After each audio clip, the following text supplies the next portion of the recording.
Welcome to this space where transformation begins from within. Brought to you by Neville Manifestation. If you're ready to stop chasing and start becoming, you're exactly where you need to be. And if you truly want to go deeper into mastering your inner world, consider joining the membership of Neville Manifestation, where this journey becomes a way of life. What if I told you that everything you've been chasing is not in front of you, but already within you? And the only thing separating you from it is the state you choose to live in. Tonight, I'm not here to motivate you. I'm here to challenge the way you see reality itself. Because the moment you truly understand this, you stop waiting, you stop chasing, and you start becoming. And when that shift happens, your entire world has no choice but to follow. Tonight, I want to walk you into an idea that, once it truly clicks, doesn't just expand what you think is possible, it quietly reshapes how you experience every moment of your life.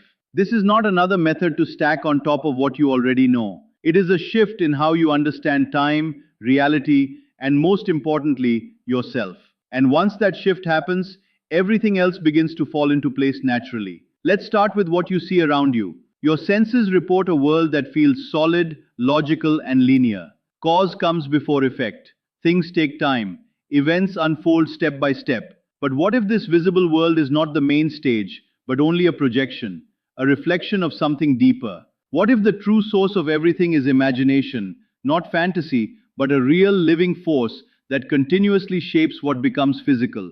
Take this seriously for a moment, not as poetry, but as truth. The physical world is not the origin, it is the outcome. And here is where it becomes powerful. Everything you desire already exists, not as something you need to build from scratch, not as something waiting for you to become worthy of it, but as a fully formed possibility that already lives within a greater field of reality. Think of reality as a vast space where every version of your life already exists at the same time. The successful version of you, the healthy version, the loved version, all of them are already real in a deeper sense. They are not waiting to be created, they are waiting to be chosen. So your role is not to create, but to select. You are not assembling your future piece by piece. You are aligning yourself with a version of life that is already complete. And the way you make that selection is through imagination. Not casual daydreaming, but focused, intentional feeling. When you imagine your desire as already fulfilled, and you allow yourself to feel it as real, you are not pretending. You are tuning yourself, just like a radio tunes into a station. The station already exists. The signal is already there. But until you match its frequency, you cannot receive it. This is why feeling matters more than anything else. A mental image without emotion is incomplete. It's like being slightly off station. You hear noise, fragments, but not the full signal. The moment you truly feel that your desire is already yours, something shifts. There is a calm, settled sense inside you. Not excitement, not desperation, but a quiet certainty. That is when the alignment happens. And once that alignment is there, the outer world begins to reorganize itself.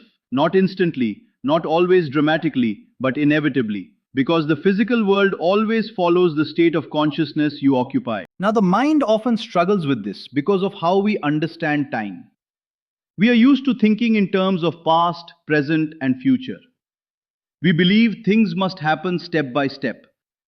But that structure belongs to the physical level, not the deeper level where imagination operates. In that deeper dimension, everything exists now. Past, present, and future are not separate. They are all contained within a single eternal moment. And this has a very practical meaning.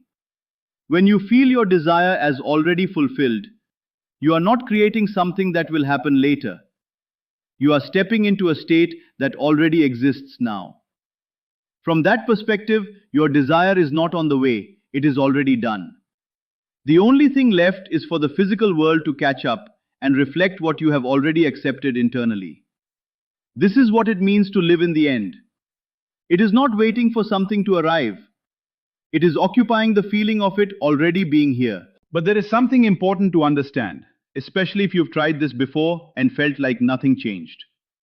There is a huge difference between wanting something and feeling like you already have it.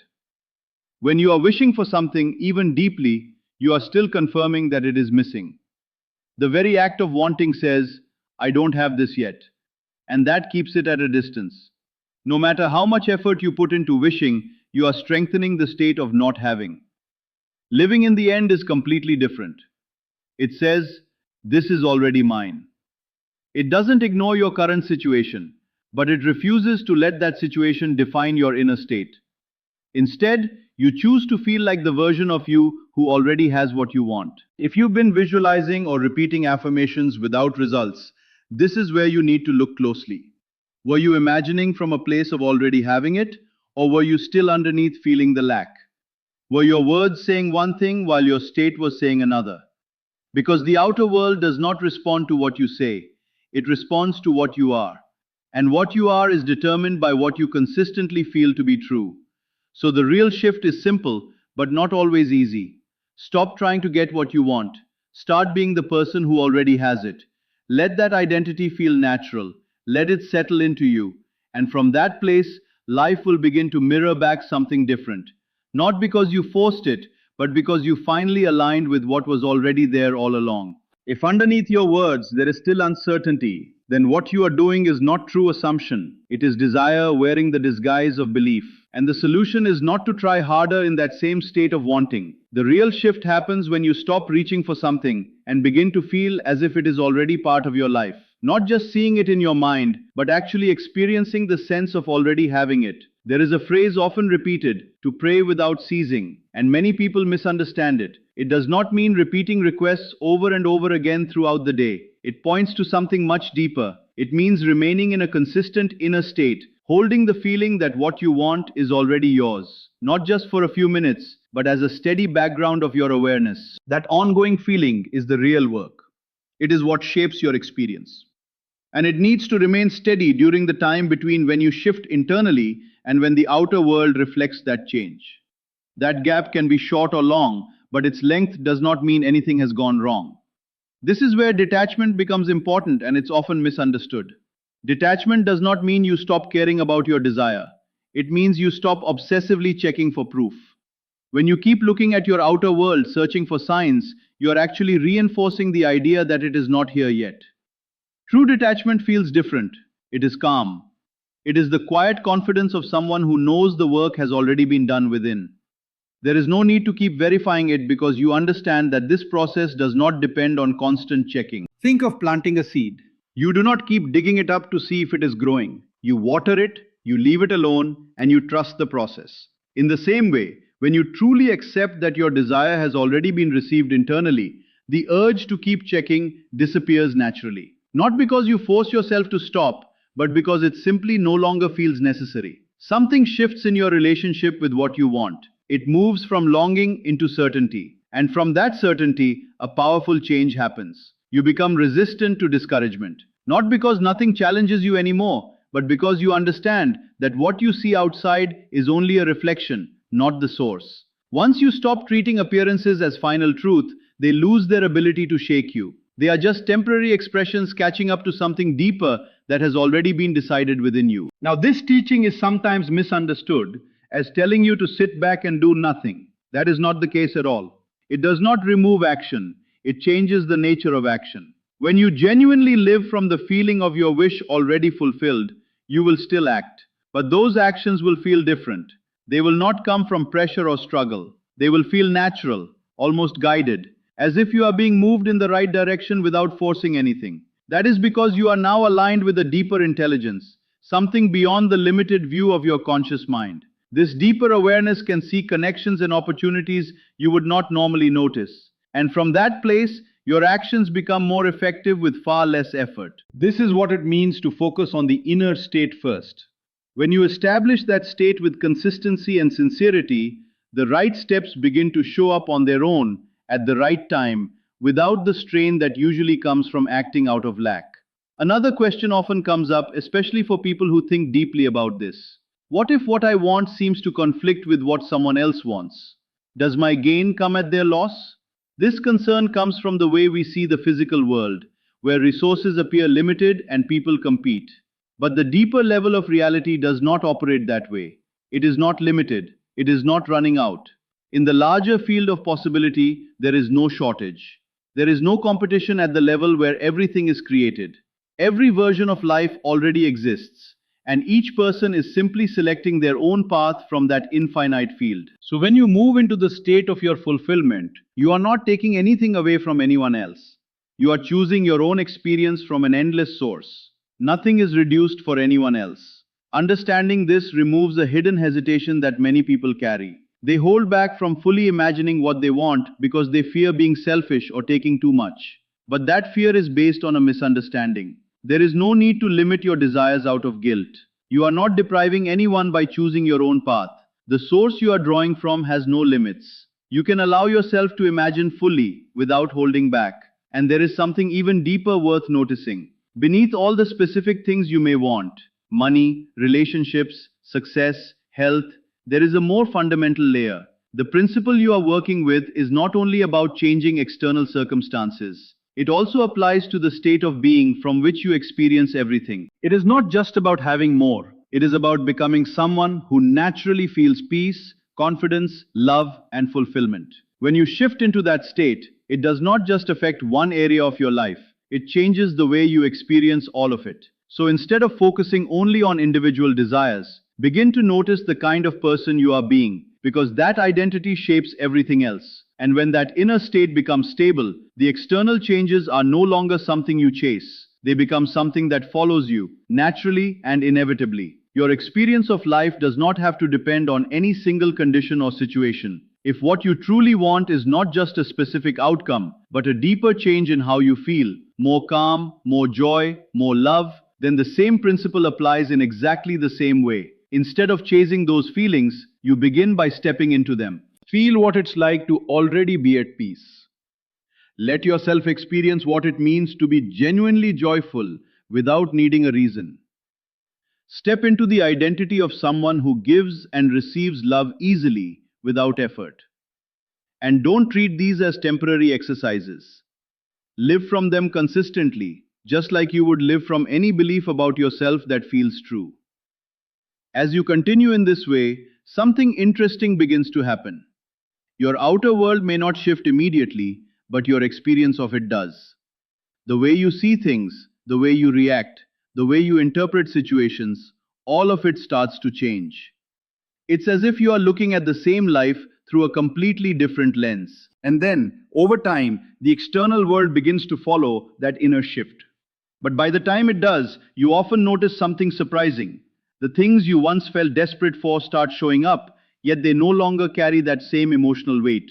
They arrive, but they don't define you the way they once seemed to. This is not disappointment, it's growth. It means you have connected with something deeper than the desire itself. You have aligned with the source from which all desires come. And once you recognize that source directly, the things you once chased begin to feel like natural additions to your life, not urgent needs you must fulfill. Now let's go even deeper, because everything I've shared only becomes truly powerful when understood at this level. When I say that everything you want can appear all at once, I'm not just talking about speed. I'm pointing to something much more fundamental. You already carry within you everything you have been searching for outside. The peace, the love, the abundance, it is not located somewhere else, waiting for you to reach it. It exists within your own consciousness. This is not just a comforting idea, it is the actual structure of how fulfillment works. What you have been trying to find in the world is already present within you as potential, as possibility, as something ready to be experienced. Your role has never been to chase it across distance. Your role has been to recognize it, to choose it, and to align yourself with it through your inner state. When this understanding stops being something you visit occasionally and becomes something you live from naturally, everything changes. You begin to see yourself differently, not as someone asking life for things, but as someone who is already connected to the source of everything. And from that place, your relationship with desire transforms. You no longer want things because you feel incomplete without them. You begin to desire from a sense of fullness, like something within you is expressing itself rather than trying to fix something missing. It's like a fountain that knows it will never run dry. It doesn't measure how much it can give, it simply flows. This is the deeper promise behind everything we've talked about. It's not just that certain outcomes will come into your life, even though they will. It's that you begin to recognize in a steady and grounded way that you already are what you've been trying to become. And once that realization settles into you, desire itself changes. It is no longer a sign that something is lacking. It becomes a natural movement of creativity, an expression of who you are. So move forward from this understanding. Not with urgency, not with struggle, but with quiet confidence. Stop searching as if something is missing. Begin recognizing what has always been within you. Stay in that awareness. Hold it, even when the outer world has not yet caught up. Give it time to reflect what you have already accepted internally. And watch, without anxiety, without force, as your life begins to reorganize itself. Not randomly, but in direct response to the state you have chosen. Because what you are looking for is not coming from somewhere else. It has always been here, within your own awareness, waiting only for you to see it clearly and claim it as yours. What makes this idea powerful is not just the concept itself, but how it plays out in everyday life. Most people are used to reacting to what they see. If something goes wrong, they feel anxious. If something good happens, they feel happy. Their inner state is constantly being shaped by external events. What this teaching suggests is a complete reversal of that pattern. Instead of letting life dictate how you feel, you decide the state you live in first, and then life begins to reflect that back to you. At first, this can feel unnatural. The mind will question it. You might think, how can I feel peaceful when things around me are uncertain? Or how can I feel fulfilled when I don't yet have what I want? But that reaction is exactly the habit you are shifting. You are no longer waiting for proof in the outer world before allowing yourself to feel a certain way. You are choosing the feeling as the starting point. This is where persistence becomes important. It's not about forcing emotions or pretending everything is perfect. It's about gently returning to the state you've chosen, again and again, until it begins to feel familiar. Over time, it stops feeling like something you're doing and starts feeling like who you are. Another key part of this is understanding how identity plays a role. It's one thing to imagine having something. It's another to feel like the kind of person who naturally lives that reality.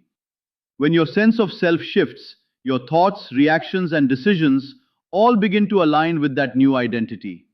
And those changes, even small ones, start influencing your external circumstances in ways that feel almost effortless. You may also notice that resistance comes up along the way. Old beliefs, doubts, and emotional patterns don't just disappear overnight. Sometimes they surface more strongly when you begin this process. That's not a sign that it isn't working. It's often a sign that those patterns are being brought into awareness so they can be released. The key is not to fight them or judge yourself for having them, but to recognize them and return to the state you've chosen. There's also a subtle shift in how you relate to time. When you're used to wanting something, there's often a sense of urgency, like it needs to happen now or something is wrong. But when you begin living from the feeling of already having it, that urgency fades. You become more patient, not because you're giving up, but because you no longer feel incomplete without it. That sense of ease actually allows things to unfold more naturally. Gratitude often becomes a natural part of this process too,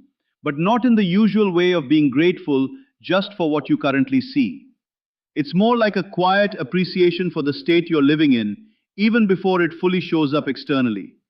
That kind of gratitude deepens the feeling and makes it more stable.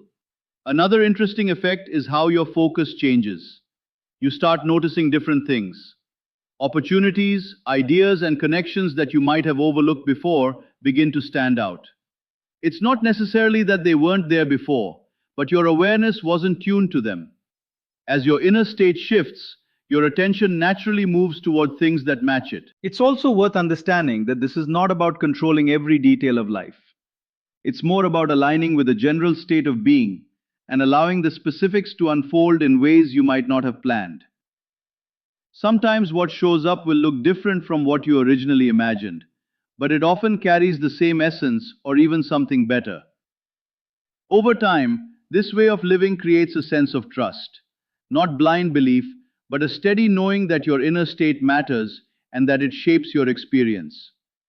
You stop feeling like life is something happening to you and start seeing it as something you are participating in at a much deeper level.